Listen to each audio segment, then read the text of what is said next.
ladies and gentlemen, we have done it again. You know what's crazy is I just realized I didn't share the feed. Yeah, if you guys are tuning in now, the best thing you could do for us is sharing the feed. My microphone sounds different. No, so the best and most powerful thing that everyone can do if you're tuning in today is sharing the feed. Of course, this is William versus the World. This is a talk show, a conversation piece. And we host it each and every Wednesday at 7 o'clock. What is wrong with this fucking thing? Maybe take off. 222. Huh? I hear you. Can you hear that? Yeah. Can you hear that resonance? No. Okay. It's clear. Cool. So we do this at 7 o'clock p.m. each Wednesday, and we mainly talk about the music industry, but we do cover social media. We cover technology and a whole bunch of other crazy news. How you doing today, Lexi? I'm good. How are you? Are you ready for some music news and all that other stuff? Yeah. Definitely. Especially with these topics this week. Guys, if this is your first time watching, the one thing you could all do that is really powerful, the one thing everyone could do to contribute to the band page, to our live streams, is just simply sharing the live feed. It really helps us spread the word about sepsis. It also helps us spread the word about our music, our live shows where you can buy tickets and see us live, and of course, it gives us a chance to spread the news about our music. Would you like to add to that? I feel like you was going to add something. No, I was going to write something. What were you writing? For one of the topics. Oh, okay. Have at it, really. If you guys didn't know, we are streaming on YouTube. We are streaming on Facebook. And we are streaming on Twitch also. I think that's it. But those are the places where you can see us live on Wednesdays. We are a hard rock and heavy metal band from Manchester, New Hampshire, the greater New England area. And really, we put up a post earlier because we're not really sure what genre we really actually are. People tend to debate that a lot. We actually don't care because we really specialize in doing what other bands can't do and won't do. We specialize in what other local bands just don't do. What's that? Well, we specialize in writing and playing music that other bands avoid. Yeah. So it comes down to like realizing that the modern music industry and modern music in general, for the majority, it's all about copying the legends, copying and remixing the big songs. We realize, our band has realized that a lot of the modern music industry is about remixes, covers, mimicking and copying and karaoke. TikTok. So mimicking celebrities and manufacturing. Sepsis is a little bit more than just a band. We do make music, but we also podcast, we post, and we write, and we talk about topics that other bands and people online simply can't. We create the kind of art that other bands refuse or avoid. We create the conversations on our podcasts that other people could create. We make music that other bands certainly have the ability to create. They could be creating it, but they refuse to. They won't create the kind of music and conversations that we do. Simply put, it's not because like Sepsis is better musicians. It's not because we're the favorite.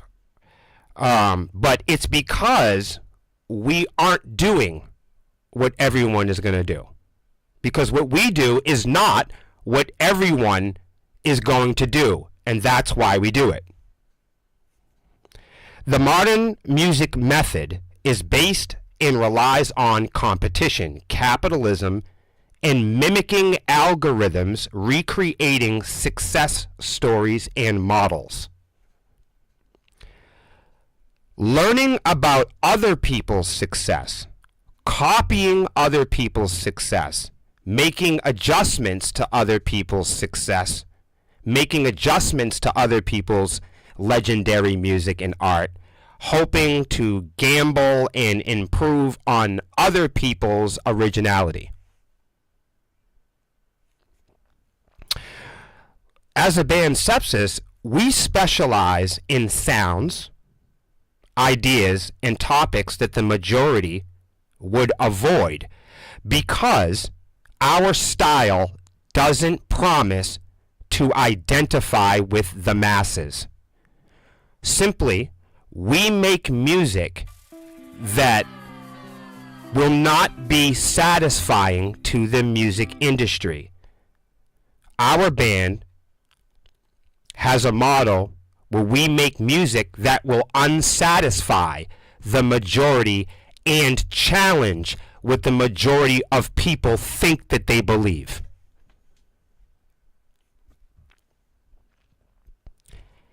Now look, this is actually who we are, and that is what our message is all about, being original.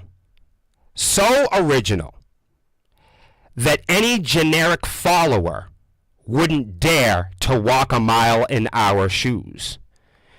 We try to be so original that any normal follower, any generic follower, wouldn't be able to walk in our original lane or attempt to plagiarize our authenticity and accomplishments. That's the only other reasonable thing, the only other admirable or reasonable thing that anyone can do while measuring us. If you were to set to copy anything about Sepsis or plagiarize anything about us, we are so original, the only thing you would consider plagiarizing is originality itself. If there's any feature that's identifiable about me or the music that we write here, is that we encourage you to be yourself. And the fact is, I love this band, and I really love what we become, Lexi. The lineup, I'm really grateful. This is probably the most talented people we've ever played with. I could not have a more trustworthy, talented, and professional group of individuals that understand each other's role and know how to basically bring their own value. Everyone in the band has a clear sense and a deeper sense of what to achieve professionally and personally. So if all a person ever did all day was stand around and find things to be grateful for, I would say you would be considered a winner or successful. And we know how local metal can be. We understand the local scene, and that's why we do this show. We understand local bands, and we've been in the scene for over 15 years. We know local rock, we know local rap, we know local metal, and we know how tough it can be. Some people would say and make the claim that heavy metal is one big inclusive family. But when you ask and you poll people who are marginalized by the scene, if you ask people who are or have been abused or bullied in the hard rock or local music scene, they have a completely different story. Heavy metal can be as inclusive as a prison chow hall. Trust me, I know from experience. It's true though, metal, rock, the local music scene has always been full of gatekeeping, misogyny, racism, bullying, competition, petty drama, scams, pay to play, rumor mills, hate speech, plagiarism, stalking, sexual abuse, nationalism, supremacy, cyber cowardice, creeps, and extreme religion. That's the local scene. It's not what I want it to be. It's just something we report on as the truth. The fans have learned gatekeeping. They learned it from the industry. Fans learned gatekeeping because they learned it from the industry by becoming wannabe industry experts. You have the internet to thank for that. Sepsis doesn't adhere or fit into any follower, any friend request ecosystem where we are all depending on our professional and private lives to save us. We're not depending on our portfolio to be ready and to present in front of anybody to prove our success. The number one standout feature of the internet is secrecy. Fake profiles, fraudulent numbers, symbolism, images, deep fakes, and con artists. Make no mistake, the internet started out as a Cold War weapon, and it still is. It is a gadget that exploits attention and misinformation. Followers aren't followers, and your friends aren't necessarily your friends, blurring the definition of what these words actually mean. Even people who don't like us as a band are our biggest followers. If cover songs and remixes are any evidence, plagiarism is still the largest form of flattery. People wake up in the morning with their Instagram accounts every day announcing their new fabricated identities, lifestyles, public personas, hiding private and secret criminal layers and motivation. Each and every Wednesday, we are learning and examining the industry stories, news, technology, and social media right here at 7 o'clock on Wednesdays. Independent music tips, predictions, statistics, strategies in digital marketing, advertising, and technology in the $17 billion independent music industry. I personally worship no one, no magical creatures or mythological men. I have no role models, no bosses, or no managers in society or the music industry that can tell William what to do. There is nobody that has any authority over my opinions and my mindset. There are no leaders preventing me from living or speaking the truth on this program. Ladies and gentlemen, welcome to another episode. What the fuck's going on, Lex? Oh boy, this is the world!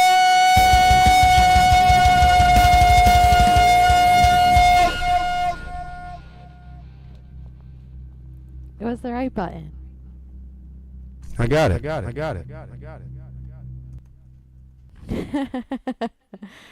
Lexi, how you doing this week? Oh, great. Why is your voice doing that? Because we're in an echo chamber of despair. Yeah, the internet is an echo chamber of despair. Yeah. Okay, let's get right to the news because I talked enough shit already. How is everybody doing? Derek, Chad, Steve, Scott. Yo, Scott, what up, man? Scott, my brother's in the building. Ahoy, Manoy. So we got some, and feel free to put how you guys are doing. Like, I don't just say how you're doing and be fucking generic. Like, how you guys doing? There's no generic here. Oh, so Easter Sunday is 420. What a day. Yeah, that's jam-packed. Yeah, we're already looking at all the sales to the dispensaries. It's a dispensary war. We're going to smoke a lot of weed Yeah. today. I'm excited. And then we're going to smoke some tomorrow. I mean, what day is it? 420. We're gonna What's smoke today? Today's not 420. Okay. Today, Feels like it here. it does. I think it's the 16th. Okay. So let's get to it. This XLR cord I got, I think is the wrong one. I think you're supposed to have the shot one, and I'm supposed to have the long one. I have the shot one. I thought. I could be wrong. Oh, there he is, the Zuck. Ah, he's back. He's back. Wow, how was Hawaii? That was good. So Zuckerberg tells the court that Facebook is no longer about connecting with friends. What a fucking surprise. Remember when they said that, remember the motto, Facebook is free and always will be? Remember that? Yeah. Well, they lied about that. Of course they did. Remember when Spotify said that it was going to make an ecosystem for independent artists to get paid? Yeah. Oh, they lied about that. No, makes sense. Yeah. Remember the war in Ukraine was supposed to be over on day one? Yeah. Lie. Super low. So what do we know? People with lots of money lie about shit. All the time. Zuckerberg tells the court that Facebook is no longer about connecting with friends. Wow. Remember during the Civil War when they freed the African Americans? They lied. Yeah. It was for them to win the war. Do you see what I'm saying? Yes. People lie about shit. And they're still lying. Let's see what they're talking about. I gotta blow this up a little bit because... I like to call this the all-American lie. Yeah. And here's a little fine print for you motherfuckers that don't know me. This program is not about sharing beliefs. If I don't like your beliefs, I just kick you the fuck out.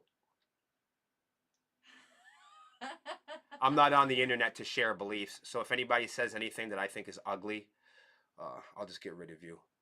Everyone has to agree with me all the time or I'll just delete you. I'm just going to say it up front.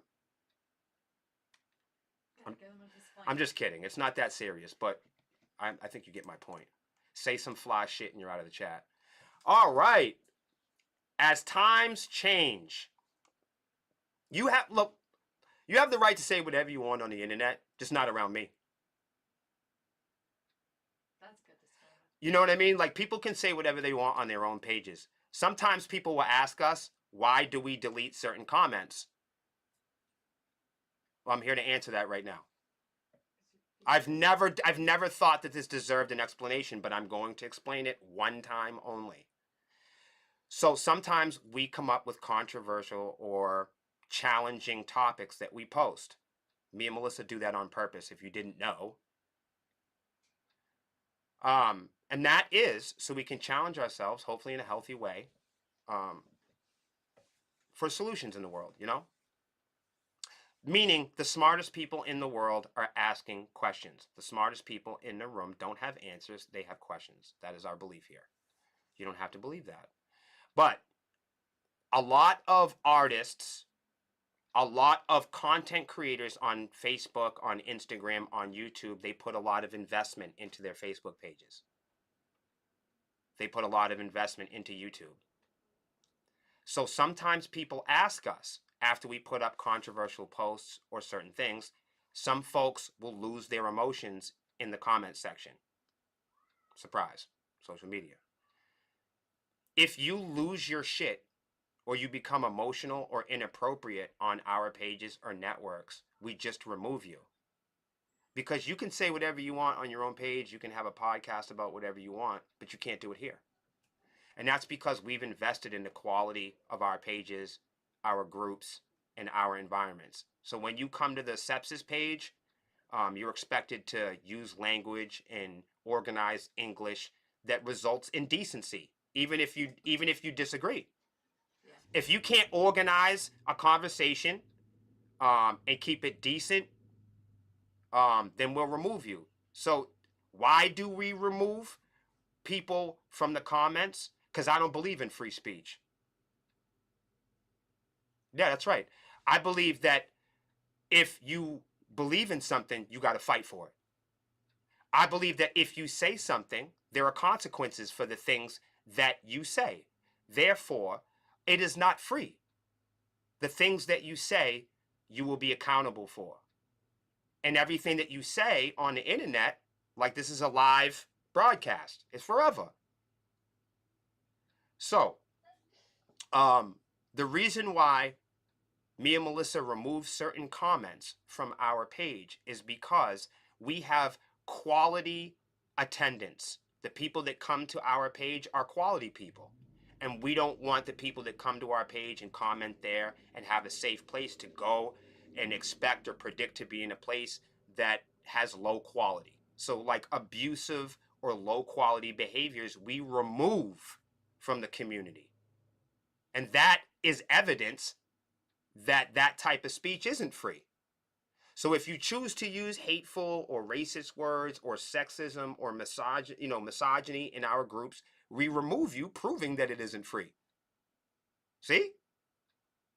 And you have all the freedom to have a podcast of your own. You can say what you want on your own, but you can't say that in my comments because I'll get rid of it. So that's why I remove people's comments, because I have the power to. I have the power to remove inappropriate comments from the internet because we have an influential page, and that's my responsibility. I've taken the responsibility to not include hate speech, to not include ugly English on my networks.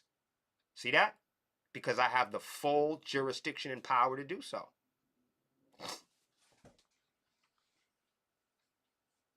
Thank you, Craig. Craig says it here. Craig's been in the community for a long time. He says, the shit doesn't belong here, brother. And he's right. He's 100%. He's right. And that's why people like Craig have a say here. So the reason why I get rid of ugly language in our comments is because I have really cool people and friends and family and young people and women and kids and different people that may decide to visit us. And if they visit us, I want a comprehensible, I want a down-to-earth, safe environment that people can understand. So that's why I get rid of abusive or incoherent rabble or any unorganized English rubbish. I hope I made myself clear enough today for that, though. I hate having to explain myself because I don't really think that it deserves the attention. I think most intellectually honest people know where I'm coming from. We don't want everybody as fans. We only want quality people to be our fans.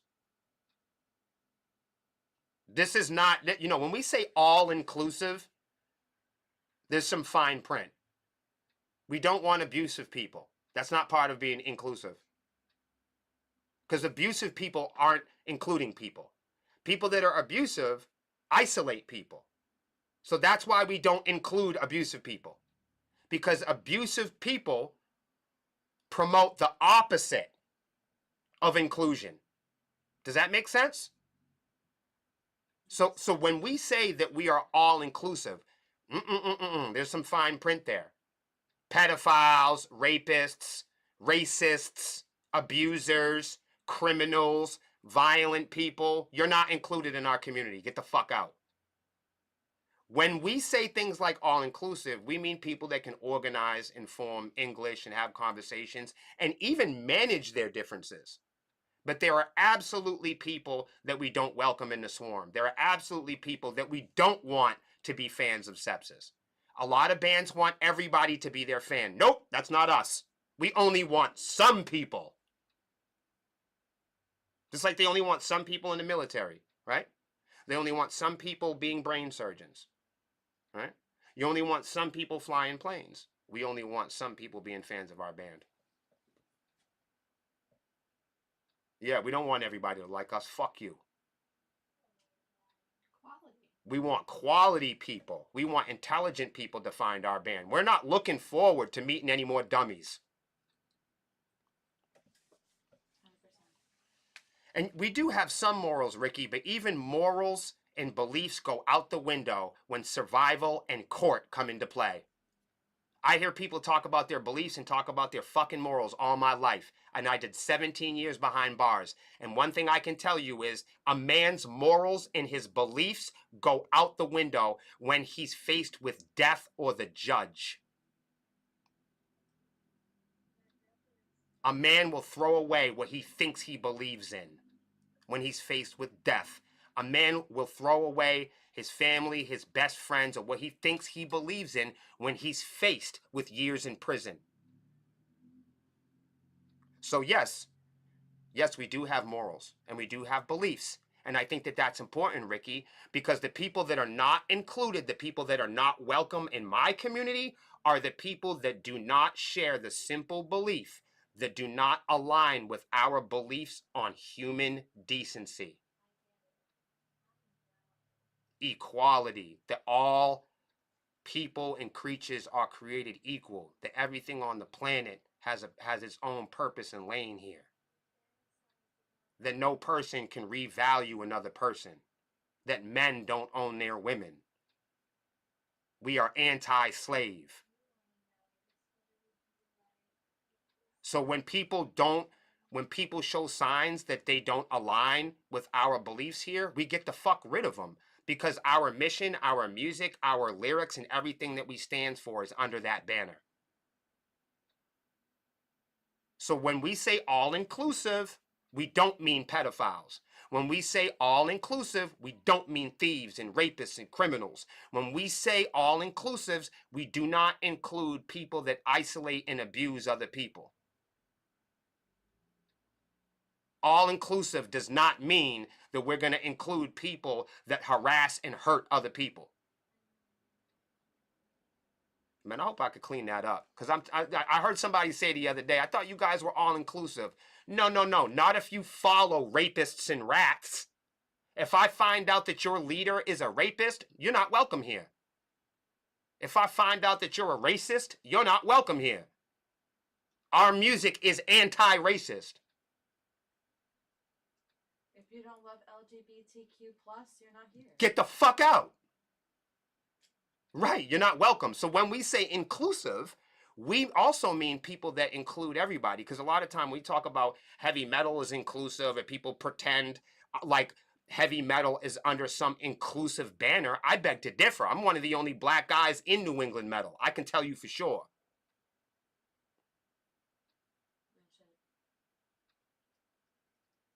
Where I go to work, and 9 out of 10 times, I'm the only black guy in the room. And people treat me with respect. People treat me with kindness. I'm going to keep it real. Most of the time, people treat me with kindness, and I appreciate everybody for that. You know, we're in a group with women. Most of the time, people treat us with kindness. That's all we want, kindness. And in our banner, what we believe, when we consider including or not including somebody, it's based on beliefs. And that belief is what we agree the word decency actually means. So when we have a disagreement on what it means to be a decent human being, you are no longer welcome here. Okay. I'm not a for everybody friend. I don't want to be friends with everybody. I only want to be friends with quality men, quality women, quality human beings. The only male friends I want to be my brothers and friends are role models and other strong male role models. I don't want weak men around me. So if you're a weak man, don't try to be friends with me because I'll identify you and we won't be friends. As time changes, so do mission statements, especially the fast and loose world of tech. In recent months, we've seen Google walk back its pledge to, quote, do no evil, and OpenAI quietly delete a policy prohibiting its software use for military technology. Do you guys hear this? Every one of these gadgets, Spotify, they claimed to be Spotify's big introduction to the world was they were going to be the solution for people stealing music. Now they're the #1 legacy company stealing music. Facebook promised us that it would be free. It was quoted and had their slogan was, it's free and it always will be. Of course, they lied about that. And here we are again, you know, Google promising to do no evil and OpenAI quietly delete a policy prohibiting the software from military technology. I mean, who is dumb enough to believe that AI wouldn't be used for military technology, considering that the internet is military technology? Lexi, anything on this? Are you talking about Spotify? I'm talking about all of them. They all keep changing. So it's like, I was going to say, why do people continue to use these things when there's countless amounts of literature, videos, and even like courtroom stuff of these people just constantly destroying everything? Like, what is the point of us continuing to use this? What is the point of us fighting to keep Okay. things like Spotify? If So Spotify was supposed to showcase independent musicians and bring people together, and they boasted connectivity and discovery. Nope, never happened. right. Facebook, their big advertisement was it's going to keep us all connected and we're going to be best friends. Here it's saying that they're getting away from that. They're saying Zuckerberg tells the court that Facebook is no longer about connecting with friends. What the fuck is it then? But we knew that. We did know that. And you're What is it? what is it? And why do people swear by using it? If it's so undefined. We on all what it signed is. up for Snapchat, MySpace, all of it. We all signed up for one reason or another. The reasons that we signed up for Facebook and MySpace are not the same reasons we're using them today. What the fuck is going on? Okay, for instance, Spotify has audiobooks. We all signed up thinking that we were going to support musical artists, independent artists were going to get paid. We thought, we were all advertised that by signing up to Reverb Nation, to SoundCloud, to Spotify, that us as consumers would have a new way to support, a new way to invest and curate independent artists. And instead, what we get is a way to curate and invest in the largest already popular artists and gadgets and legacy companies and corporations. It sounds to me like the blind is leading the blind. You can't hear Lexi. Hello? Who else can't hear Lexi? Ahoy, Minoy. I'm Morpheus. Talk more? I am Morpheus. Is that better? Hello? Ahoy, Minoy. It is low. I ain't gonna loud. I ain't gonna lie. I ain't gonna loud. Should I put it closer to my lips like this? I'm That sounds nasty. Everyone's gonna think we're doing something. Talk about the. Derek said Facebook is a vacuum of data and sells us shit through targeted marketing. Yeah, it's true. Right. I agree. It is. My eyes fucking hurt. But like, this seems like the blind's leading the blind, and Mhm. this is the all-American scam. Mhm. It's just you're finding some salesman that's like, oh, you can't distribute your music. Oh, you need a place to put your music. Oh, come over here. I feel like all of the internet like, apps are no. pretending to connect people and they promise that we're going to date and make music, but they're actually just like our friend Derek said. They're almost like just storage bins of data. They're just like cloud storage bins, and they're storing pictures of your Yep, ex-wife and photo albums of your daughter and riffs from your guitarists and, you this sounds know, like junk. bad Vine. This sounds like junk. Well, you know what they say, that information that moves at the speed of light is useless information because our brains can't process it. It just seems like that they're just polluting the internet. Blah, blah, blah, blah, blah. I just did my contribution. It's gonna be stored in a data thing, and they're gonna delete it. In 30 No, days. no. Some extraterrestrial intelligent life form is going to find that little file 10 years, 10 million light years from now, and they're going to think that I'm Jesus.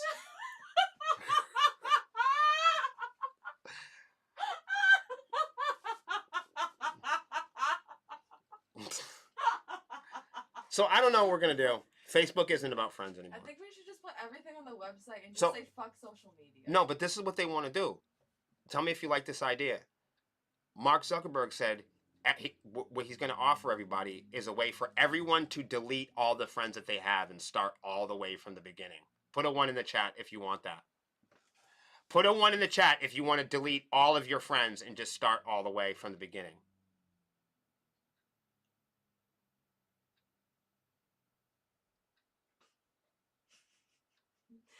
I'm just gonna say I- option 3. I don't want to be friends with people that don't think and feel like I do.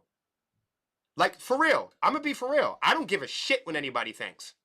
I don't want to be friends. I no longer want to know. I don't want to communicate. I don't want to be friends with people that think and feel so differently from me that we disagree on what it is to be decent.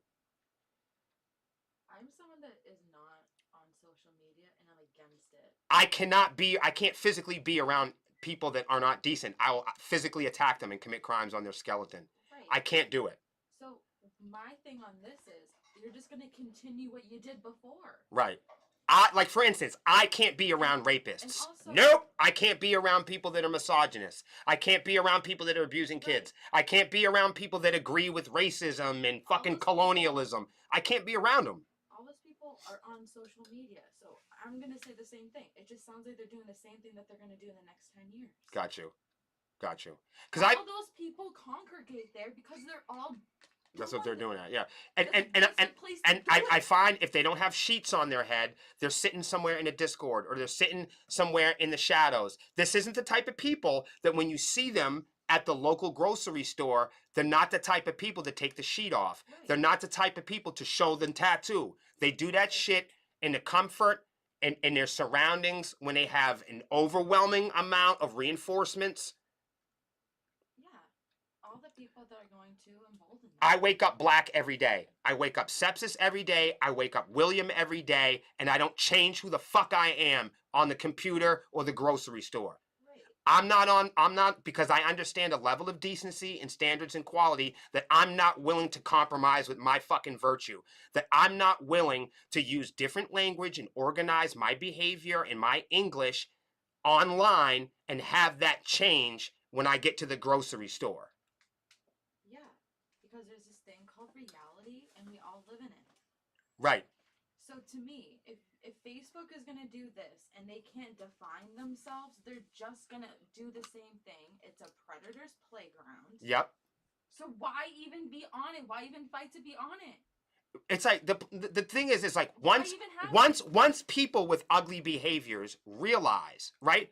Once people with ugly behaviors realize, wow, if I come outside and if I take this fucking sheet off my head, if I take this mask off and tell everybody who I really am, my friends and family aren't going to want to hang out with me.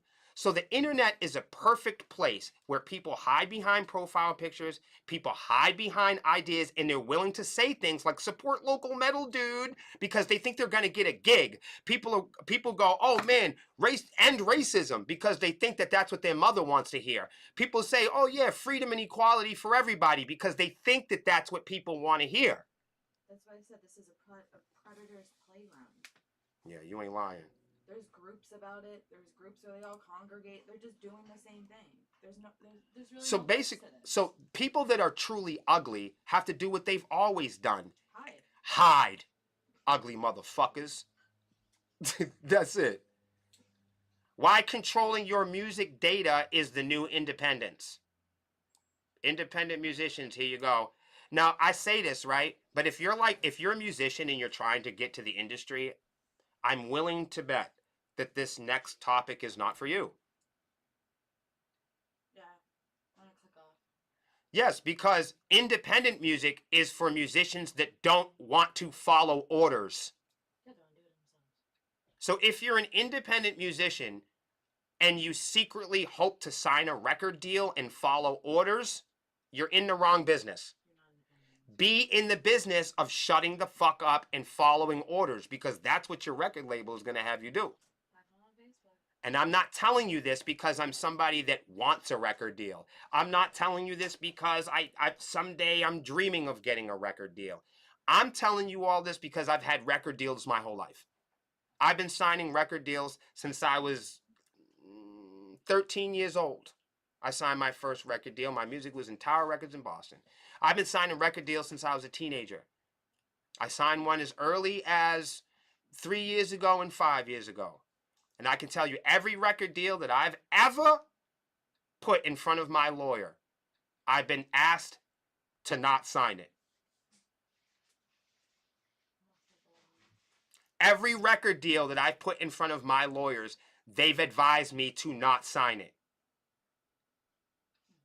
That tells you something. They've said that I was better off just keeping my independence and being a motivated, ambitious young person. I did what all recording artists do, and I wanted to be authenticated. I thought that to become a real musician, I needed the authenticity through a label. all my life I thought to be black, you have to go to prison. To be white, you have to go to the bank. To be rock and roll, you had to do these things. To be hip hop, you had to do these things. This is a mind of a child, you have to understand. This is what I thought as a child. When you look up at the posters, you think, man, well, you know, to be gangster, I have to not snitch. I have to be gangster, I have to be in prison. To be these things, I have to have these behaviors and these attitudes that go along with it. Because if you don't have mothers and father figures and people helping you out and pushing you and direct you in the right direction, all you have is the internet. All you have is cable TV. All you have is Rap City. All you have is the street. Yes, I did think like that. Yes, I did think like that. And it doesn't really deserve much an explanation. But I grew up in a household where it wasn't appropriate. I'm a biracial person. So I grew up in a household where I caught a lot of static for being white. You know what I mean? So nothing in the world when I was growing up, nothing in the world I wanted more, okay, than to be what I was, and that is to be a brown person. So I was born brown, but I'm a biracial person. I'm also European. So when I was born, all I wanted to be was me. I didn't know that I was brown or white or I had to be all these different things. But I'm also adopted, and I was adopted by a foster family, and in this family, I had a lot of African American people in the household, and you know the way to get at me and a way to take shots at me was point out that I wasn't like them. So as a young person, you know, when I found rap music, when I found DJ and dancing, it was the first thing that made me blacker than them. It was the first time that I had behavioral traits or I could do things that impressed the dark skinned people in my household. And for the first time in my life, I had something that connected me to the people that I lived with. And that was rap and hip hop music. So I did that for many years. But as you all know, hip hop and rap music, you know, to be authenticated in hip hop and rap music as time went on, you had to be criminal, you had to be violent, you had to be gangster, you had to be all of these things. And to go along with that package in order to fit in order what I thought to fit in and be a musician, along came with these behaviors. When I had role models and father figures in rap music that were violent or that were criminal, I thought that too was something that I had to do to fit in order to do the music. So those of you that are not biracial in the chat, it'd probably be a hard thing for you to understand. But that's life when you're growing up with, you know, multiple families and multiple households. What do you think, Lex? That's a little bit about me. I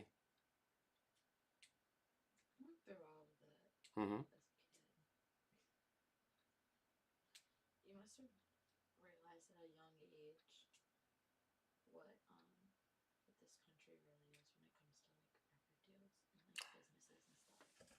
I did. I did because Especially like entertainment because you did like radio and all kinds of other stuff. I was very So it's lucky. like you really know like how this stuff works, and I'm sure it hasn't changed. You know, I interned at radio stations. You know, I performed in front of thousands of people. You know, before I hit puberty. So I was in the theaters. Yeah, so you know how this stuff works. I was in the theaters. You know, I was backstage, and the times were different too. You know, like your uncles and your big brothers, they could take you into a bar and see a band. Right, but the business is still the same. It is. People exploiting artists, yes, if that's what you mean. That's exactly what I mean. Yeah, no, yeah, I mean some of my first talent like managers and talent scouts that were in my life, my mom put me onto it because my mom was in a band. And my mom rode with the band, and they were jazz funk band. They were pretty serious. And my mom put me onto the music business and how artists get exploited. And the first time I walked in, you know, with a little chicken hawk manager dude, my mom put me onto it. She goes, you boys are talented. Ricky could tell you, you know what I mean? We all used to, perform and rap, and we were a little ahead of our time. But there were talent scouts and people throughout the city that would always find me, and I'd find them. And we were getting scammed early on, talent scouts. Yeah, I was in, this is going to sound crazy, but I was in, I won a lot of talent contests. I was entered into a lot of those. I did like child modeling and shit. It's hard to believe now.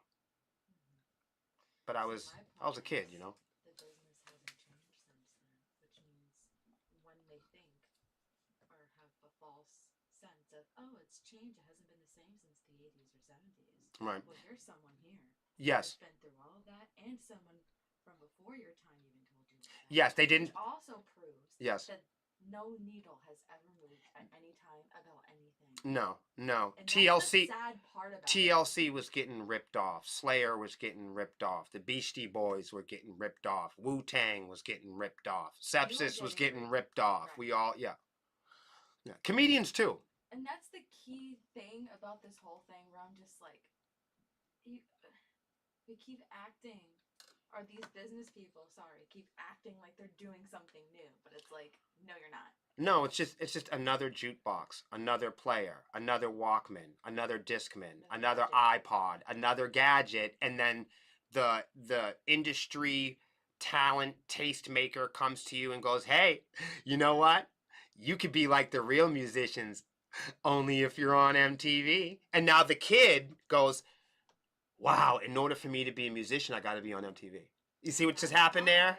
You tell the story. The snake oil bad actor comes in and goes, you need a better image. You need to be more gangster. You need to be more, you need to be, you need to be more sexualized. You need to lose weight. You need to have this kind of hair. And so people go, man, I can't believe you didn't know that you were brown. You guys aren't getting it. And that's why. They're not getting it. And that's why you guys want to be independent artists, because you don't have to listen to that bullshit. You can do your own thing.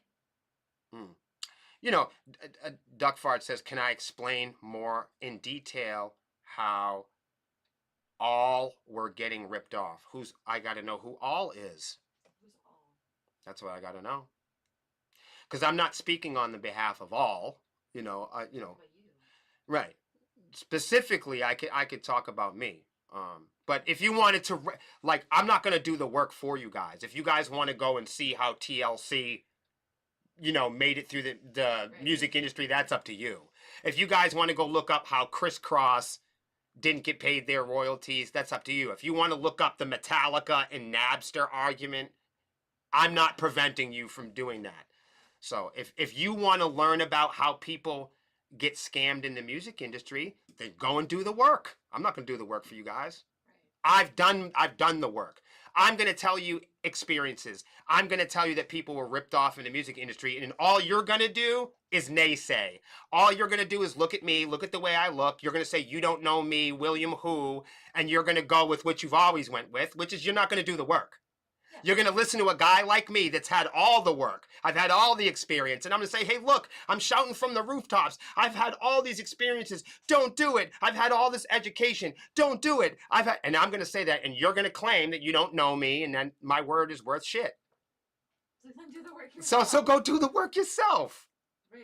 I'm going to tell you that the music industry is a scam. And then you're going to tell me, no, it's not.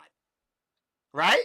And we're going to get in this debate. And then we're going to 10 more years. And the only reason we're not going to get to the bottom of it is because you're too fucking lazy to look for yourself. I don't need to look because it's happening to me. I'm telling you about it as a favor. Right. That's it. This is my favor to you. You could take it or leave it. So if I say, hey man, TLC had a problem collecting royalties, and you don't want to take my word for it, go fuck yourself. If I say, hey, me and Melissa can't collect royalties from our record label because they've been stealing it, and you have a hard time believing that, I don't need your help to believe my reality. That's what's happening. It's a reality. Right, right. I don't need to go do the extra work for everybody else. I'm living it. The stuff that we report on here is this is our life. Right. This program is only about me. You can't tell us about reality. Right. We're I can. living in our own Right. version. This is what we're doing. So a lot of the stuff that we talk about here, if it's not the stuff we put up on the screen, that's the only proof we do. Is the stuff we put up on the screen. Anything you guys want to look up on your own time, be my guest. Nobody's stopping you or creating any obstacles from you for doing that. I encourage all of you guys to learn hours and hours about the music industry. Don't listen to me. Don't listen. Don't take my word for it. Don't listen. If you guys are interested in any of this stuff, for real, stop watching me and go learn about it. Yeah, go get educated. Don't listen to this program anymore. Instead of listening to my life that you're not going to believe, instead of listening to my experiences that you're going to challenge, go challenge R. Kelly. Go challenge TLC. Go challenge, Criss Cross. Go challenge Metallica. Challenge their experience because those are the people you believe in. I'm just a small local artist that everyone's going to go, oh, that guy doesn't know what he's talking about. Based on what I sound like, based on what I look, based on whether you know me or not, even though you're a nobody, even though you're a fucking nobody, you need to know me in order to believe me. No, you don't. Don't believe me. I see, we don't have this show so people can believe me or agree with me. For anybody that doesn't agree with me, go fuck your mom. My show is not for people to agree with. I hope everybody disagrees with me. So then you get off of this show. You stop watching me forever. I hope everybody hates my music and disagrees with me. So they can stop looking at me here and they can now be motivated to go get their own information. Imagine if you guys were tired of talking to me. You might go figure it out for yourself. You might learn something. The idea that I want people to believe me here is fucking insane. I don't like any of you enough where I want you to believe in me. I don't need people to believe in me because I don't believe in you either. The feeling is mutual. You know how people say they don't like my music? I don't like your music. You know how people say they don't like how I talk? I don't like how you talk. Feelings mutual. The feeling is mutual. People say it all the time how much they don't like certain things. We don't fucking like you either. It's not like people that don't like my music. It's not like I listen to their music and like it. No, we don't like your shit either. Have a good day. Have a good day. You've never met somebody with an ounce more of give a fuck than me. Dead ass. I actually don't give a fuck or like any of you motherfuckers. Ha ha! Joke's on you. See? See how serious I am? See how much I actually don't give a shit on my mother.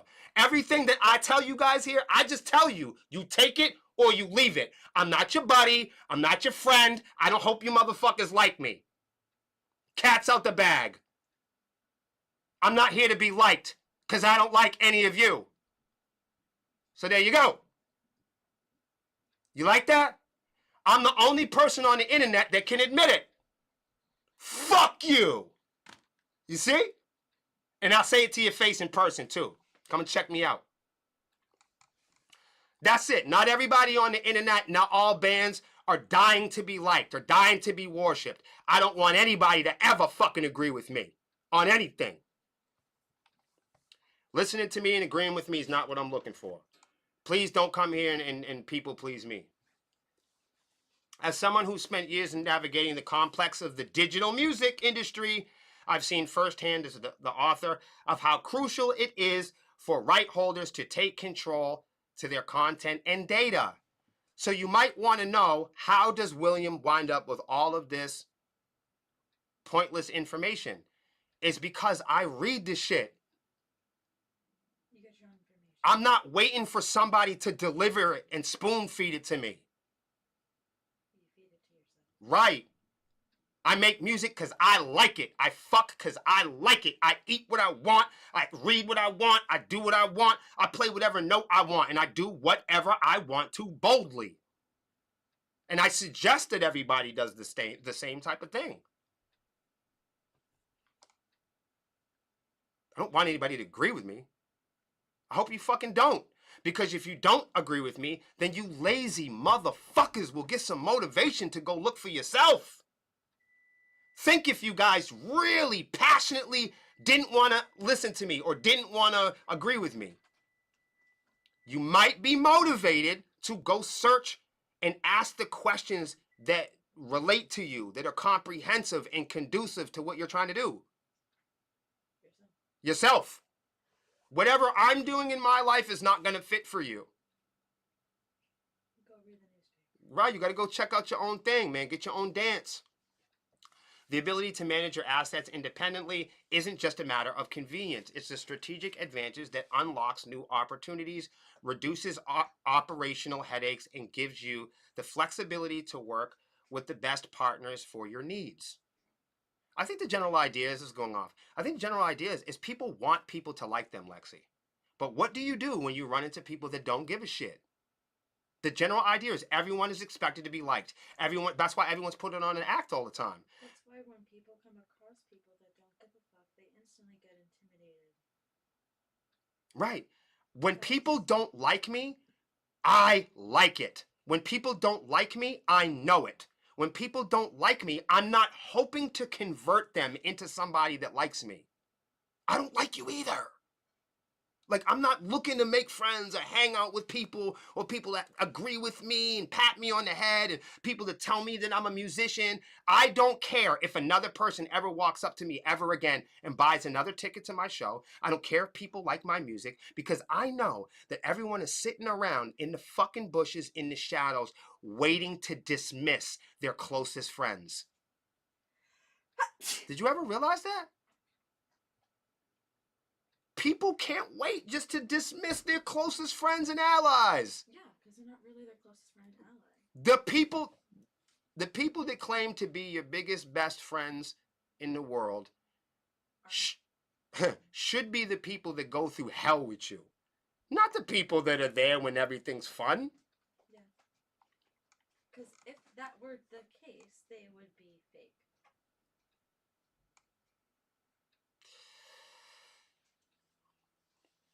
Own your content and manage the system. One of the most common mistakes right holders make is relying on distributors to manage their content. This is what we made the mistake of with signing up with record labels. By giving our music to other people.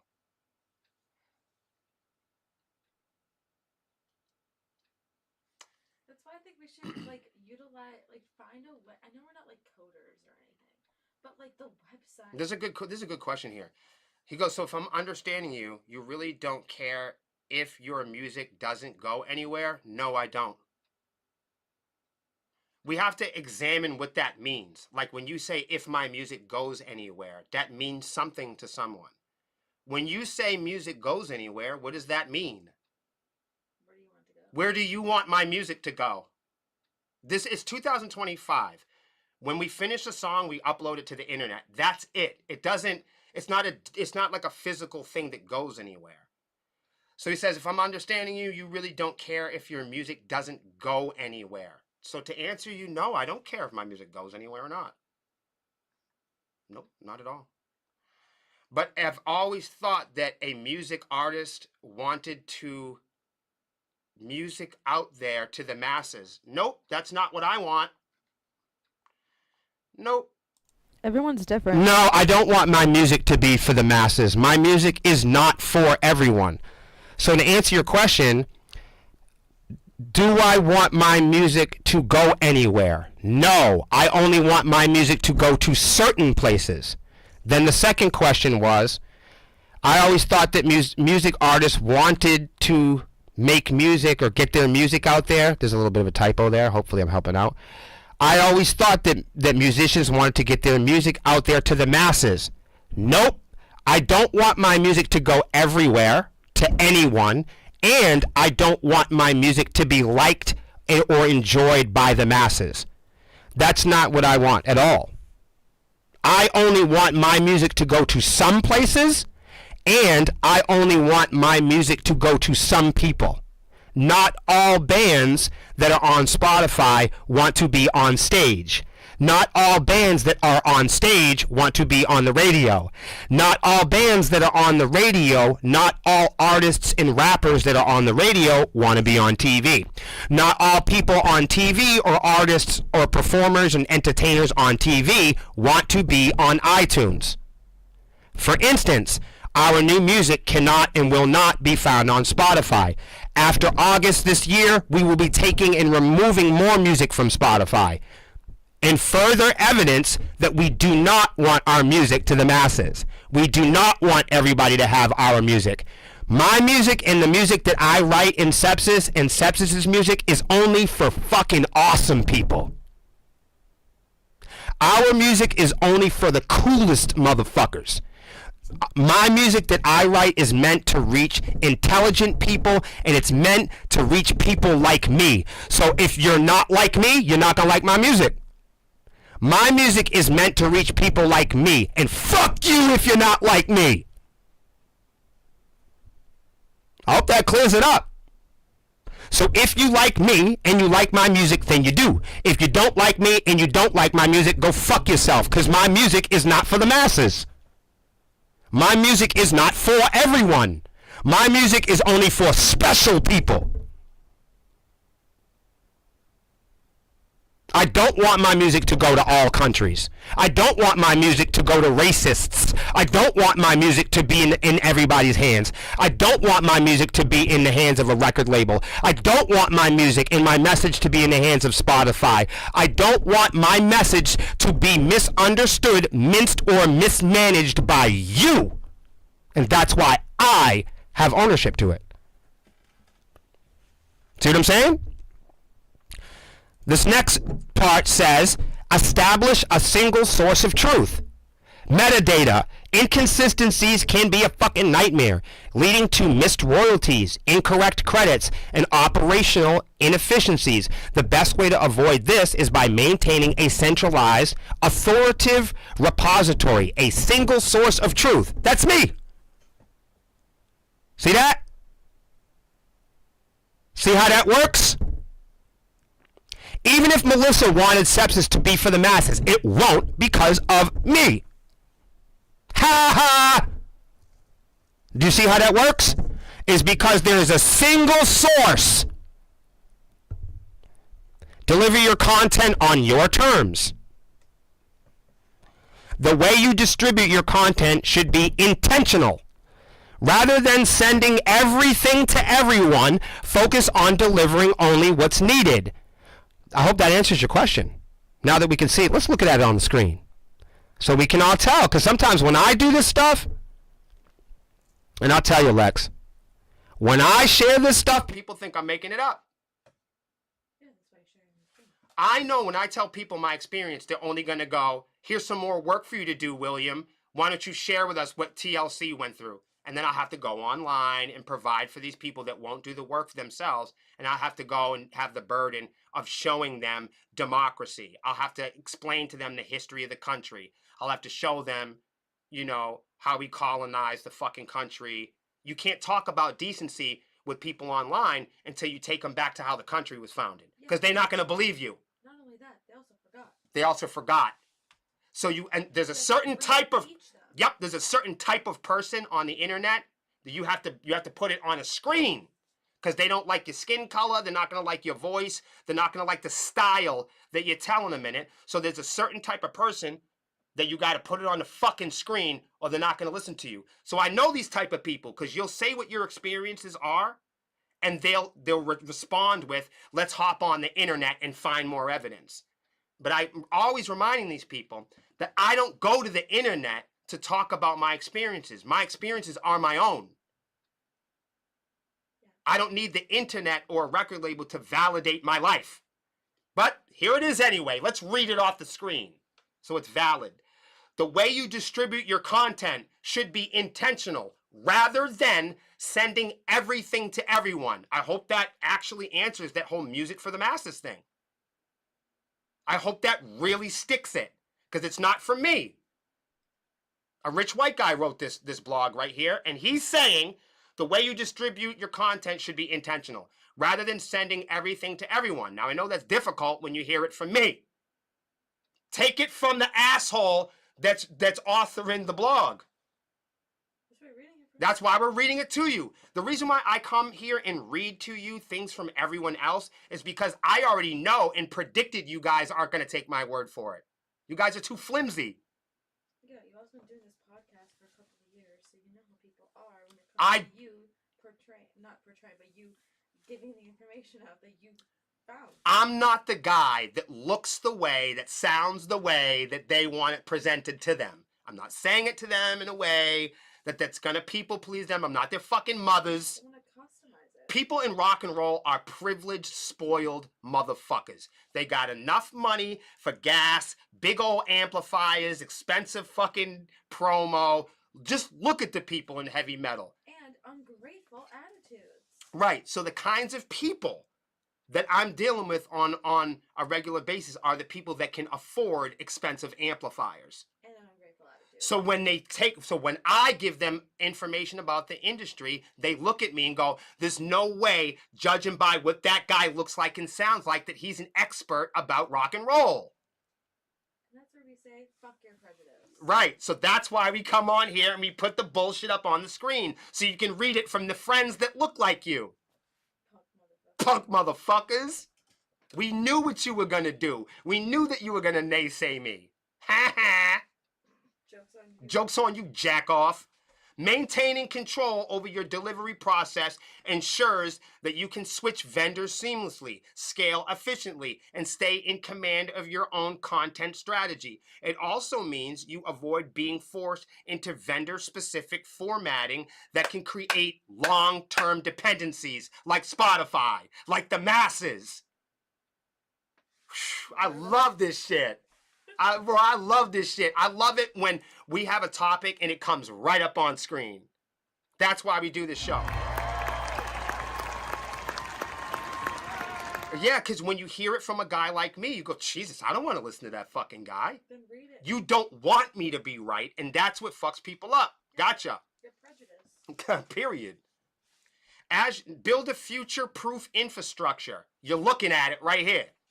As your business grows, so does the complexity of your operations.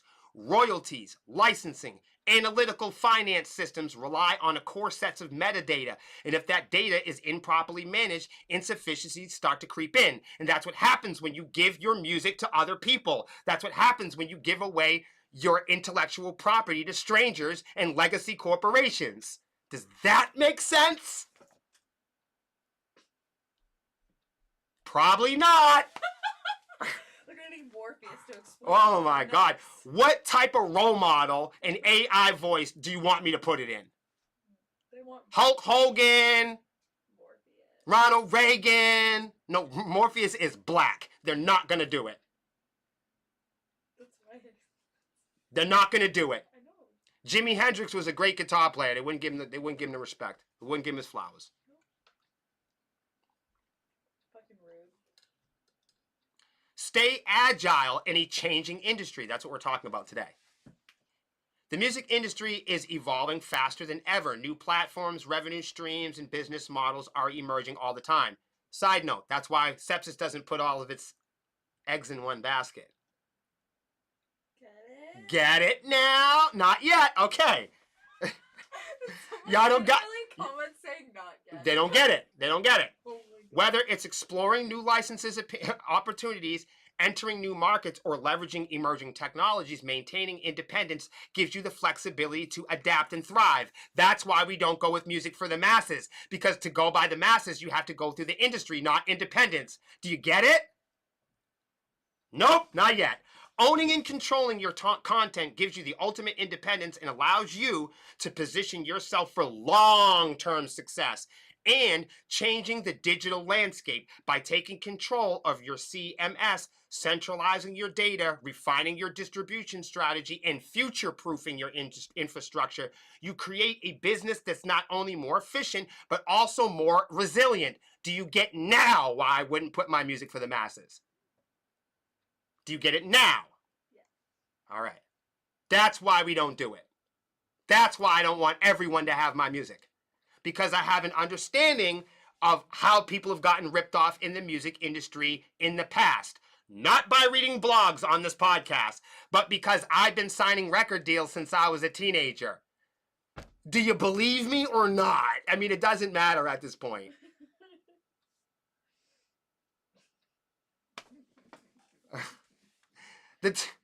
People. I'm not the one to believe. Just look at the screen. Look at the screen. FTC antitrust case against Meta heads to trial. You didn't write that. Now, if I were to upload my music and upload my images and upload all of my businesses to Facebook, they're in court for an antitrust case. This week, it goes to trial. That's what happens. There's nothing more to the masses than social media. So when you upload your intellectual property and your music to social media, you are indeed uploading it for the masses. And this is why it's not good. Da-da-da-da. So now do we get it? Yeah. I don't know if this is y'all first time watching. This very program is about music and internet fraud. It's about police brutality. It's about authority figures abusing and exploiting and hurting the common man. That is what this fucking program is about. It's about me versus every fucking body. Hello, William versus the world. Duh. Like, come on. This is Ah. this whole People. program, the podcast, the whole banner, the whole purpose of this podcast is for me to hunt and seek out scammers and scummers across the industry and show you guys here so you guys can go, I don't believe you. And the most motivated people can get the fuck up off their ass, turn this off, and go look for themselves. It's about showing you that Facebook is in court, Spotify's in court, your favorite politicians, they're criminals. Every single. And that's what this program is about. It's about getting out the information and the activism to the everyday person, the everyday musician. Not for prejudiced people. How Spotify's algorithm is destroying the music industry. You want to read this one? Yeah. Oh, come on. You got.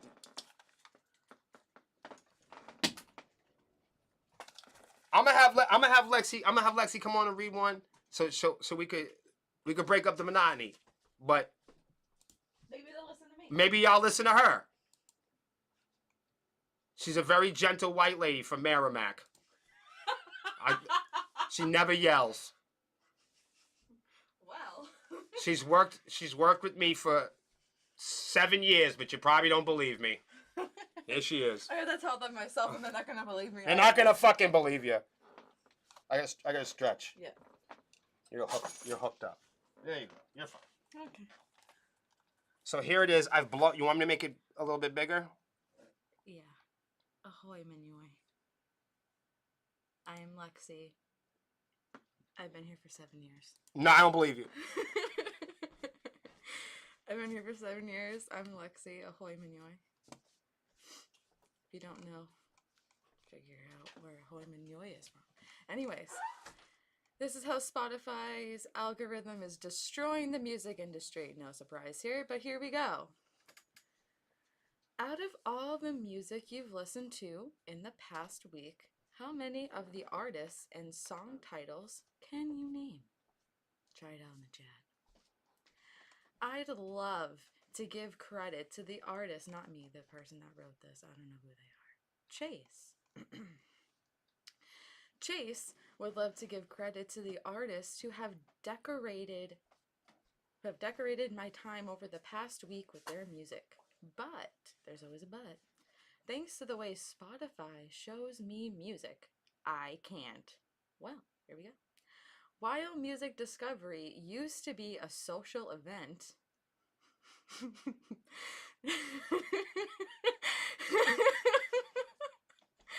now most of us cower to simply accepting whatever the Spotify algorithm feeds us. That's why I laughed, by the way.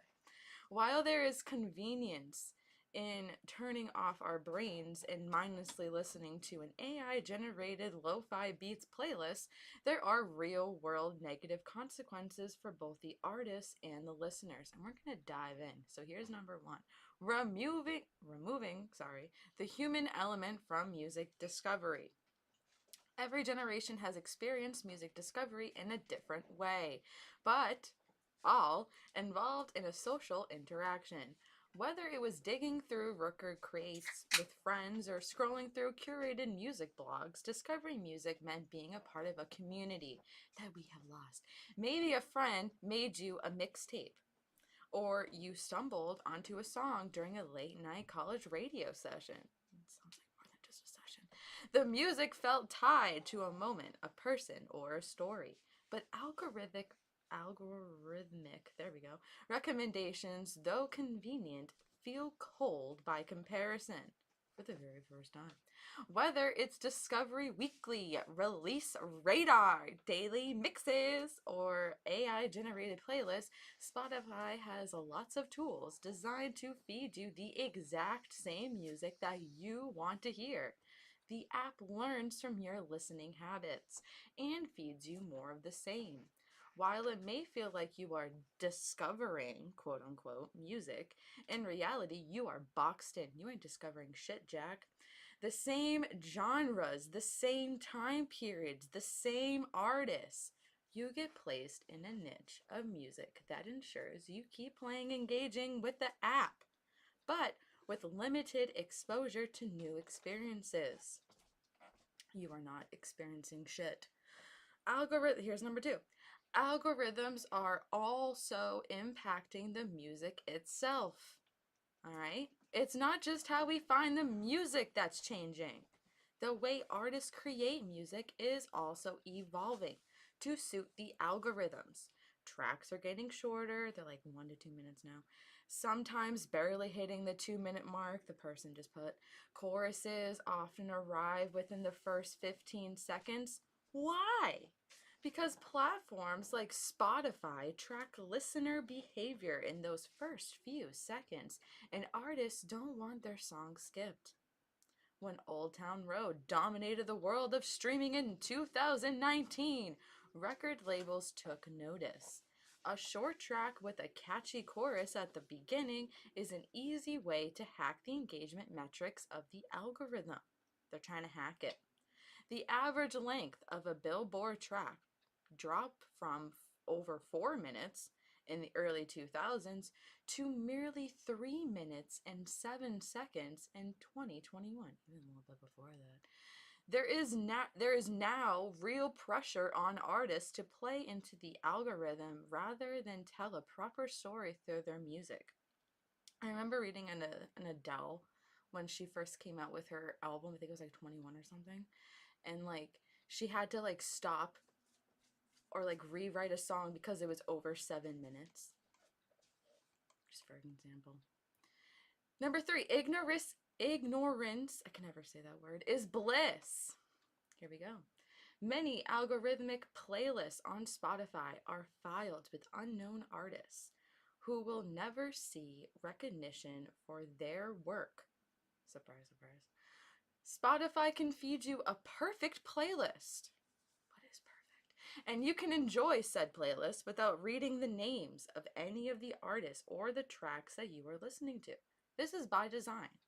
With the focus moving away from the artist and towards playlists and algorithms, Spotify is priming its users to accept AI-generated music.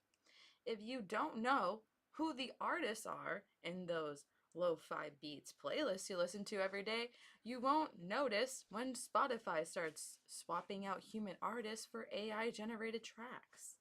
Since Spotify operates on a revenue sharing model with its artists, using AI music means they get to keep more of their profits rather than having to pay out royalties to artists. Come on now. Number 4, here we go. Take action against the algorithm. Fight the algorithm! I'm not going to tell you to delete Spotify. This is Chase, not me. Spotify, or avoid listening to your Discover Weekly. There's a convenience to these features that can lower the barrier to entry to listening to good music. But if you miss that feeling of really discovering something new, try mixing in some human curated elements again.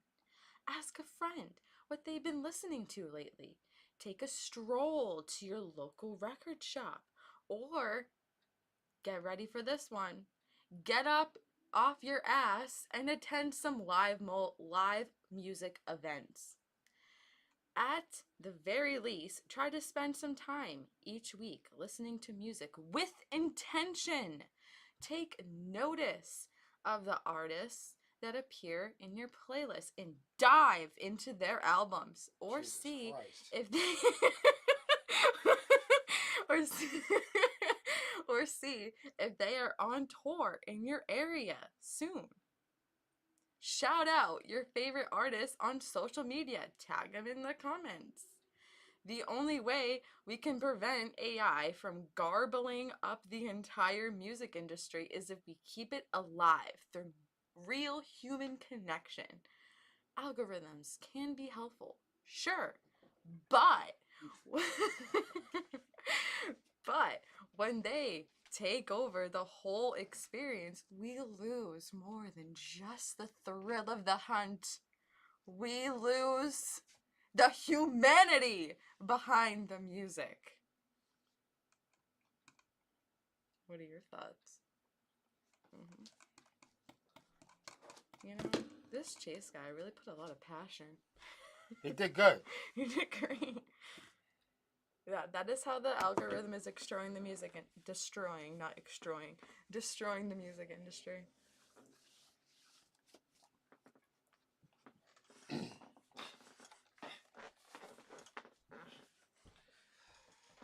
Ladies and gentlemen, Lexi Swarm.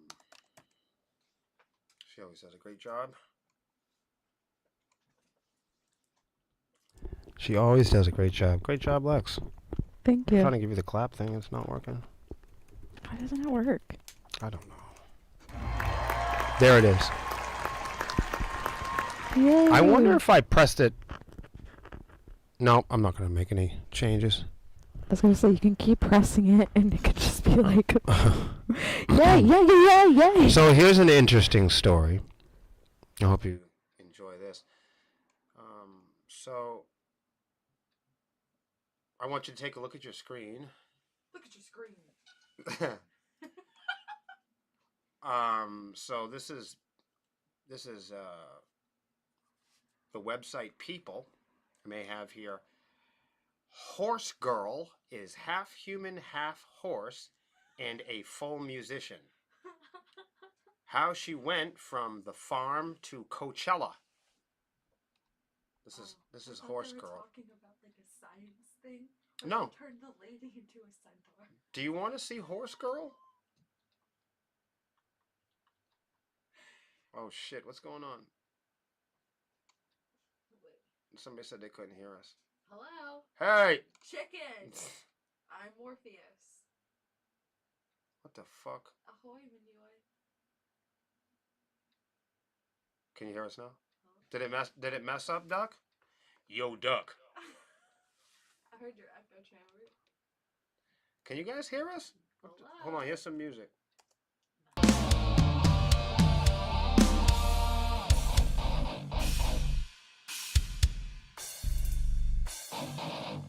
Did I steal that? So I noticed. Did you hear that little ride symbol? Yeah. Did I take that from that and then put it in Yo, you might have. heard that? You I just might heard have. it. Burning game hang. Ding, ding. Yo. I think subconsciously Yeah. I wrote that Uh-huh. and they play the game. Ba ba ba na na bum bum scring. Yes, the breakdown. It's that your breakdown, turn. I think, is in Ba-ba-bum. the game. Yeah. Bring. Mm-hmm. The German musician DJ Horse Girl opens up to people about her fantastical. Fantastical. That's a new word for me. Let me back this shit up. You want to take a look at this one? The lady? Yeah. Yeah. All right, everybody, look. Take a gander. The German musician DJ Horse Girl opens up to people about her fantastical backstory and what it's like working in the music industry after years in the animal kingdom. What do you guys think? Come on. Melissa has a tail. Is it that weird? No, I was just about to say, I don't know what kingdom she's from, but I would love to see her concerts. Ducks, what the fuck? Well, let's get real. You guys, Melissa Wolf from Sepsis, the band Sepsis, she has a tail. Yeah. Some people get horny for that shit. Yeah. Who gets horny for tail? Who's a furry? That's what I'm saying. Like, I know guys that would be into Horse Girl. Yeah. I know girls that'd be into Horse Girl. Yeah. It's definitely a thing. Fucking dog is barking upstairs. Can you hear that? Who likes dogs? Yeah. So Horse Girl says she is half horse and she is, of course, half human. She is a musical DJ taking the electro dance. She's taking the DJ and electro dance world by storm. She is gearing up to perform at Coachella. She was geared up and is getting ready for that. If you're doing something that is new, if you're doing something that is different, you are always going to maybe polarize, the artist tells people over a Zoom call. You've never met an artist quite like Horse Girl. The German musician and DJ who goes by the name Stella Stallion identifies as half horse, half human, both on stage and off. Since hitting the scene in 2022, Horse Girl has taken electro dance world by storm with songs like My Barn, My Rules and Material Horsey. I've got to read more of this. I'm loving it so much. If you're confused, that's understandable. Having not revealed her true identity as of date, Horse Girl constantly remains in character and physically presents as a horse, complete with a muzzle, pointed ears peeking out of her hair, and a signature heart-shaped spot between her eyes. The rising star, oh boy, the rising star who debuted EP VIP, Very Important Pony, is out now, and it has garnered a cult fan base of over 560,000 monthly Spotify listeners, and performed at iconic locations like Berlin's Barhand Club and Electric Daisy Carnival in Las Vegas. This month, she's set to perform at Coachella. Ahead of her performance at the festival, Horse Girl sat down with people on Zoom to discuss her fantastical backstory, misconceptions about her artistry, thoughts on on Chappell Roan's Pinky Pony Club, and more.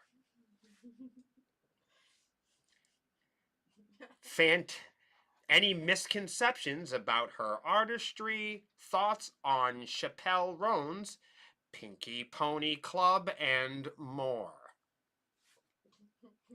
I'm gonna be in the Pinky Pony Club. You want to be in the Pinky Pony? Yeah. Sounds dangerous. Yeah. So there she is, guys. Horse Girl. I wonder if she's gonna make a song called I Wanna Play a Game of Horseshoes. Listen, this is the only thing I'm going to say. Think about all of the artists that are looking at this reel right now. Artists that have been investing in amplifiers and music and buy-ons and, gas money to festivals. All of the artists that I mentioned earlier that have been getting ripped off for the last 25 years, guys that are at 45, 55-year-old middle-aged hard rockers, poppers, and lockers, all wondering how they've spent 300,000, 700,000, millions of dollars investing in music lessons, music gear, all the latest trends, all the latest styles, and learning all the algorithms, all the methods, uploading all of your music and all of your profiles and all the bios, all the things that you've done to authenticate yourself as a musician, and all you had to do was dress up like a fucking horse. She's going to Coachella. See how simple that is, people? She could- See what originality can do? I'm just keeping it real. I think all the guys who study the amplifiers, all the guys who do the deep dives on the biggest guitar players, all the guys that look up hours and thousands of hours of shredding and YouTubes to learn how to be the biggest, baddest screamers and drummers. And here comes fucking Horse Girl going to Coachella. I've never heard of her ever in my life. And Horse Girl is on her way to Coachella, and I'm glad. Hell yeah. I'm go glad. Horse Girl. Because I get to sit here on my podcast and talk about middle-aged dudes that want to be rock and roll stars, bitch and moan and get pissy over Horse Girl. That's what I'm talking about. They can't do it. They won't do it. Imagine that. Go Horse Girl. Imagine, you've been sweet picking for 30 fucking years. Here comes Horse Girl. Like, I'm going. Me and my Right, all in your face, I'm in the motherfucker. pink pony fucking shit. That's fucking awesome. Get on my hoof. That's it. Right. I just think that's great. It is. Good for her. Yeah, guys, I think that's all. Yay. The only other stuff we had was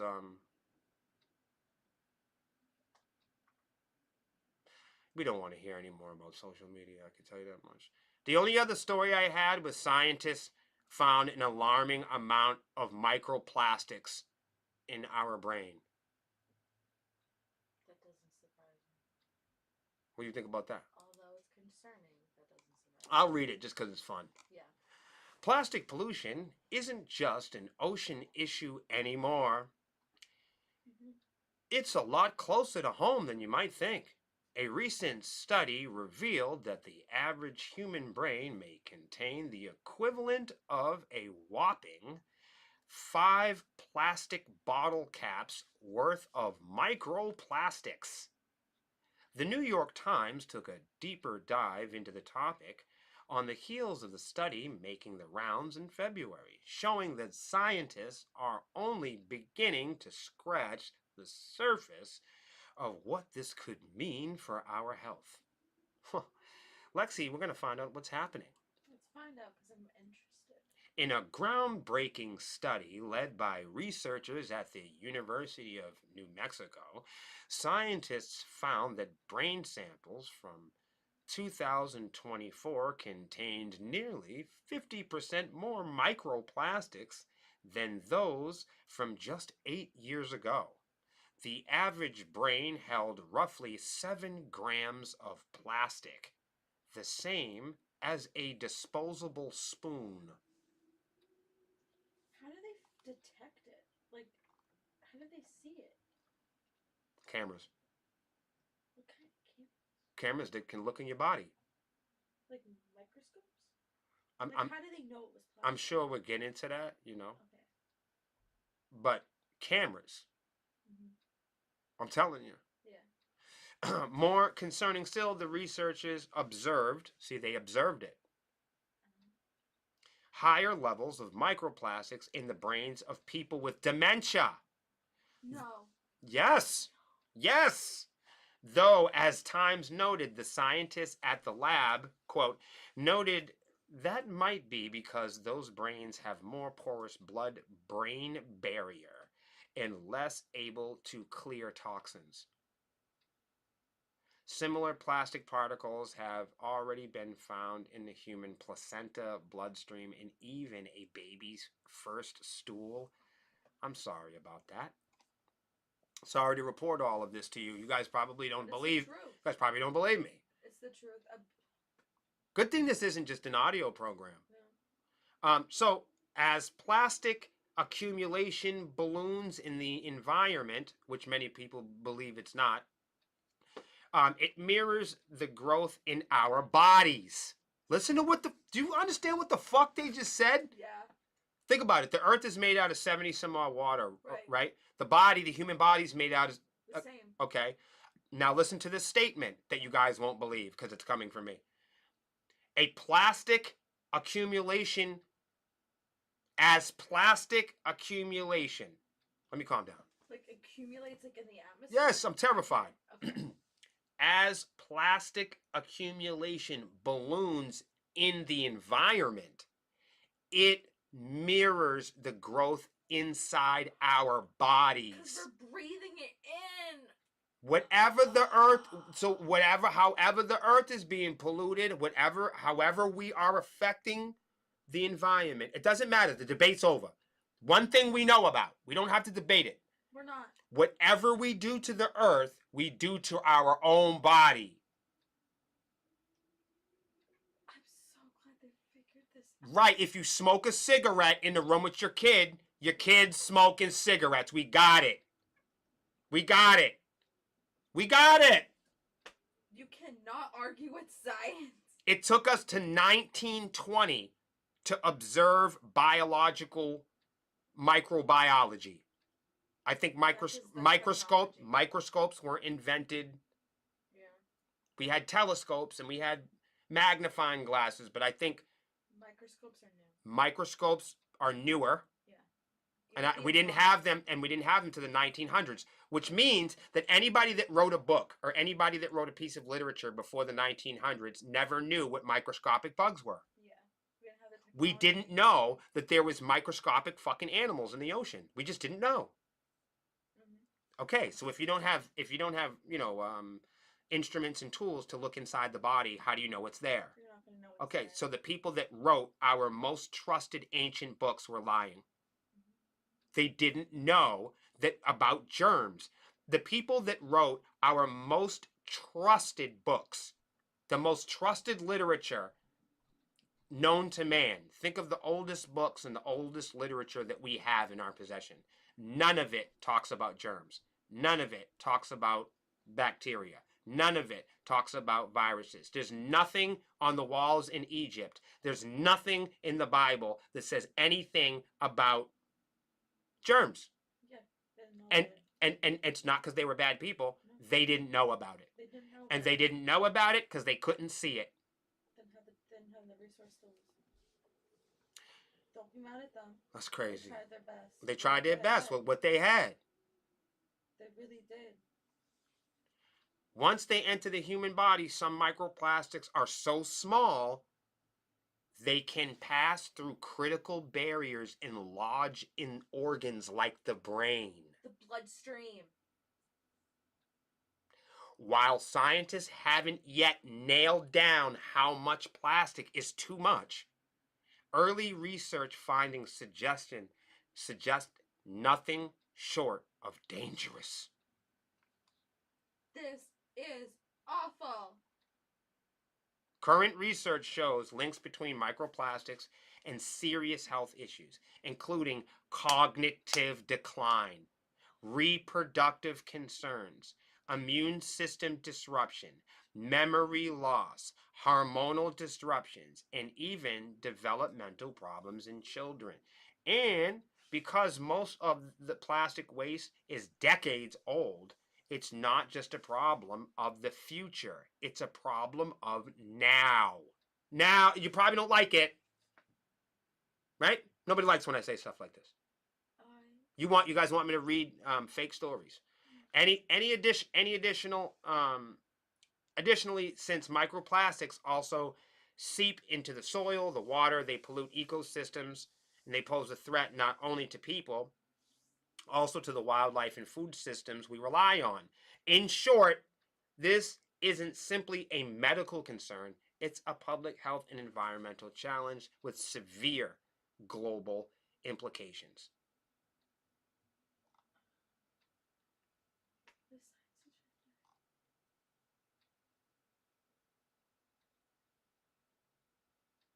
Damn. Listen to this. On an individual level, practicing habits like swapping out single-use plastics for reusable alternatives. Dude, I'm going to start drinking out of glass mugs. Avoiding microwaving food in plastic containers and using microfiber catching laundry bags can also go a long way. Jesus. So like glass. Oh my God. All reusable stuff, not plastic. So anything plastic. This is the last one. How important is texting during the early stages of dating? This is for young people, I guess. Before meeting a date or even afterwards, it can be hard to know how frequently to message. Why? Why is that hard to know? Like that, let's say, It's not that hard to know. why don't you just ask him or her, hey, I'm not great at texting. I'm not sure the frequency because I know everybody's different. What's your boundaries? Right. How often can I Or text this them? is how I do it. I'd be like, I would set the tone. I'd lead. I would say, you know, you're free to text me 2 or 3 times a day. I would say, hey, if you want to, text me 2 or 3 times a day. I do get really busy, but 2 or 3 times a day would be great. I'd like to hear from you. You just met this person. Yeah. Or you could be old school and do this thing called phone call. Call one of them. Yes, I agree with you. But this is, yes, you're right. You are right. I think that is the preferable message I've You can received. Call 'em. You can avoid all this bullshit if you set down a time to call. Okay. Call 'em for 30 minutes. Hi, how's your day? Much What- better than a text message. You hear their voice and everything. You're in real time. I just think this is fun because I don't know anything about it. This is fun. Okay. I laugh at people dating Me too. because I never dated. I just fucked. You fuck people and you make friends with them. You don't. It's not a big You deal. don't fucking do this Jesus, bullshit. what's going on? Stop beating Right, around the bush. right. Like Stop. one in the hand is better than 2 in the bush. You guys grow the fuck up. Stop being cowards. No, we've all waited our whole lives to be adults, right? Just fucking do it. Just be an adult. Just like, hi, how are ya? They don't answer? Okay. Right, Give them 15 minutes. right. And then there's always like asking people what their boundaries are. Like, am I too loud? Because If you're too loud. am I then too black? Am I too loud? What is your problem? Do you not like the What's your temperature? right? You don't. Oh, excuse me. You say the F word a lot. Yes, all the fucking time. Do you So, not like it? so if, right. Yeah, we spit when we because talk. because what happens after the engagement, what happens after all the families meet, one day you're going to be, the light bill's going to get a little risky, and you're going to, and then all of a sudden you're going to admit that you don't like Nelly. And then World War III ensues. No, I'm serious. No, Yeah. this is what winds up happening. In the honeymoon, everybody is on their best behavior. Everybody pretends. And, what's your favorite position? Oh, that's my favorite position too. You're not bothering me. Right, and everybody does this whole people-pleasing thing. And all of that, you don't really date anybody or know anybody until 18, 30 months anyways. You don't really know somebody until you got to split bills. Yeah. And the rent's due, and you don't have it. Nah, that's when you see a relationship really flesh out. When, Stop buying them presents. yep, when everyone stops people-pleasing, when people get real. When people turn to each other and say, hey, I think you're beautiful, but I'm not monogamous. I've always wanted to fuck your sister, and I'm not going to, because I realize that this goes against our virtues and our beliefs, and it threatens our relationship. But to be perfectly honest, you do look fat in them jeans. See, when everybody's in a blind date, all right, you go, okay, you write all the things that you want in a relationship, and I'll write all the things that I want in a relationship. And everyone sits down and lies. Yeah. And everyone starts to talk about societal beliefs, things that people say that they want in society, like babies and marriages and all that other shit. But then when you investigate where they've learned those beliefs and where they got those values from, they learn it from their fucking parents, and their parents learned it from their grandparents, and their great-great-grandparents learned it from the Bible, and King James learned it from another person that was in Israel. Whoa! So, like, all we have to ask ourselves before we do anything is, where did we get this idea from? Where did these ideas originate? So it's like when people say sit down in their blind date and they'd be like, okay, well, what do you want from another person? Everybody always says the same thing. Ready? Everybody put in the chat the number one thing that you think you want from your partner. Well, I know what I want, and I know I'm going to say what I want, and then everyone in the chat is going to agree with me. But some of you are fucking lying. I want honesty. Who wants honesty? Who wants honesty? And I'm not talking about the honesty when you guys first meet and everybody's on their best behavior, people pleasing each other. Oh man, your feet smell great. Your breath is beautiful. No, no, no. I mean, the light bills due. Pampers are overpriced. And you're fucking around. Right. Right. And you just got caught. Somebody got caught text messaging somebody a little cuter. That's your real relationship. How do you manage things when the kid's in school and you're in a parent-teacher meeting and your kid is the one they want to be in prison? Are you guys still together? What happens when one of your in-laws is a racist? Are you guys still going to be together? What happens when the belief systems don't hold up? What happens when homelessness comes up? Poverty. Sewage. You guys still love each other? You guys still... People say they want honesty. People say they want love and communication. But most people can't tell you. They can't tell you what love means to them. So before anybody uses the word love or they say that they love you, ask them what they love about you. Oh, you love me? Like what? What do you fucking love about me? See, when people tell me that they love me, I say, oh, like what? What do you think you love about me?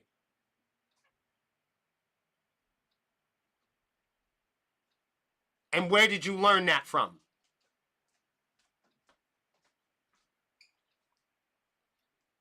People say they want trust. But what if I tell you, bitch, you need to lose some weight? Your breasts stink. What if it's not in the style you want it? What if I tell, man, I hate that position? Or what if your partner or somebody that you love, you say, man, I need you to change this, or we can't be together.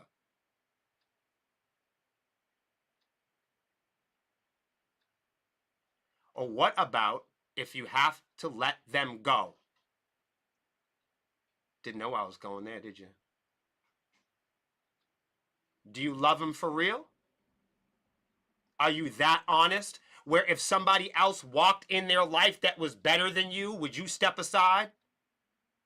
If an opportunity came up for them that you couldn't go with, would you step aside?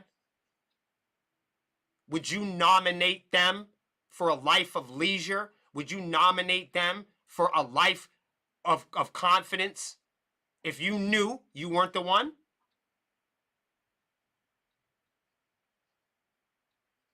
Will you father her kids? Will you mother his children? Can you manage your differences? And are your differences too vast? What about the things you don't like about each other? Are you honest enough to talk about that?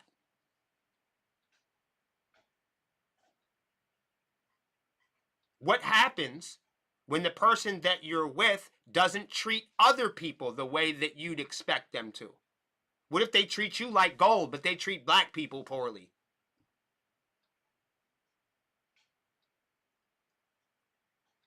You see?